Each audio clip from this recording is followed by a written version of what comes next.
கள்ளக்குறிச்சி மாவட்டம் ஈரையூர் பகுதியில் தொடர்ந்து கனமழை பெய்து வரும் நிலையில் ஆபத்தை உணராமல் வாகன ஓட்டிகள் கிராமத்தில் உள்ள தரைப்பாலம் மீது செல்லும் காட்சி வெளியாகியுள்ளது.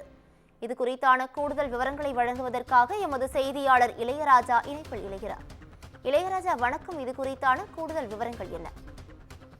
வணக்கம் பவித்ரா. கள்ளக்குறிச்சி மாவட்டத்தில் தொடர்ந்து 2 நாட்களாகவே கனமழை பெய்து வரும் நிலையில், அதாவது சின்னசேலம், கல்வராயன் மலை, நயினார்பாளையம், சங்கராபுரம், தியாகதுருகம், கச்சிராயபாளையம், திருக்கோவிலூர் உள்ளிட்ட பல்வேறு பகுதிகளில் கடந்த 2 நாட்களாக கனமழை பெய்து வருகிறது.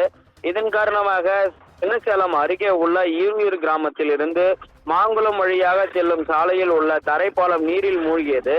இதனால் அவ்வழியாக செல்லும் போக்குவரத்து பாதிக்கப்பட்டுள்ளது.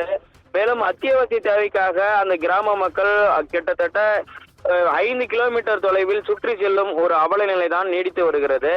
மேலும் இருசக்கர வாகன ஓட்டிகள் ஆபத்தான முறையில் தரைப்பாலத்தை கடந்து செல்வதால் விபத்து ஏற்படும் அபாயம் உள்ளது. மேலும் தரைமட்ட பாலத்தை உயர்மட்ட பாலமாக கட்டித்தர வேண்டும் என அந்த பகுதி மக்கள் தொடர்ந்து கோரிக்கை விடுத்துள்ளனர். மழைக்காலங்களில் இது போன்ற அந்த தரைப்பாலத்தை மூழ்கடித்து செல்லும் ஒரு நிலைதான் தற்போது வரை நீடித்துள்ளது.